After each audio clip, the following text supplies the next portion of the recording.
Hi, എല്ലാവർക്കും Sreelakshmi Suneesh official YouTube ചാനലിലേക്ക് എല്ലാവർക്കും സ്വാഗതം. അപ്പോൾ ഒന്ന് വൈകിട്ട് ചോറ് ഒരു രണ്ടാഴ്ചയായിട്ട് അപ്പോൾ ചോറൊക്കെ ഉണ്ടാക്കിയിട്ട് ചോറ് ഒന്നാമത് ചൂടും കൊണ്ട് വേണ്ട. അപ്പോൾ ഉപ്പുമാവാണ് അധികം ഉണ്ടാക്കൽ. അപ്പോൾ കുറച്ച് മക്രോണി ഇരിക്കുന്നുണ്ടായിരുന്നു, ഇന്നിപ്പോൾ അത് ഉണ്ടാക്കി കൊടുത്താൽ മതി എന്ന് പറഞ്ഞു. അപ്പോൾ മക്രോണി 2 മുട്ട അത് കുത്തിപ്പൊരിച്ച് കൊടുത്തു. പിന്നെ അതാ പാല്, അത് ഡെയിലി ശ്രീലക്ഷ്മിക്ക് ഈ പരീക്ഷേൻ്റെ ഒരു ഉഷാറ് കിട്ടാൻ വേണ്ടിയിട്ട് വാങ്ങിക്കൊടുക്കുന്നത്. വെള്ളം കുറേ ചേർത്തിട്ടാണ് കാച്ചിട്ടുള്ളത് കേട്ടോ. ഇതൊക്കെയെന്ന് പറഞ്ഞാൽ ഒരുപാടുണ്ട്. വെള്ളം ചേർത്ത്, അതായത് പാലിൻ്റെ അതുപോലെ വെള്ളം ചേർക്കുന്നുണ്ട്, കൊഴുപ്പ് കൂടാതിരിക്കാൻ വേണ്ടിയിട്ടാണ്. അപ്പോൾ അതാ ശ്രീലക്ഷ്മി പിന്നെ അത് മക്രോണി കഴിച്ചുകൊണ്ടിരിക്കുകയാണ്. എന്താ പറയാനുള്ളത്? ടേസ്റ്റ് ഉണ്ടോ? പറയേ. സൂപ്പർന്ന്.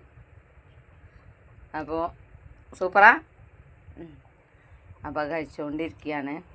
അപ്പോൾ ഇത് ഞങ്ങളെ വൈകിട്ടത്തെ ഒരു പരിപാടിയാണ്. ഞാനത് ഉണ്ടാക്കുന്ന വീഡിയോ എടുക്കണം വിചാരിച്ചിരുന്നു. ഒന്നാമത് എന്താ വെച്ചാൽ പണികളുള്ളതുകൊണ്ട് മേല് കഴുകാനൊക്കെ ഉണ്ട്. അപ്പോൾ അതൊക്കെ ഉണ്ടാക്കി വെച്ചതിന് ശേഷം മേല് കഴുകാൻ പോകാമെന്ന് ഓർത്തു. അപ്പോൾ അത് കാരണം പിന്നെ മേല് കഴുകിപ്പോൾ വന്നു. അപ്പോൾ അത് കഴിക്കാൻ കൊടുത്തേക്കാണ്.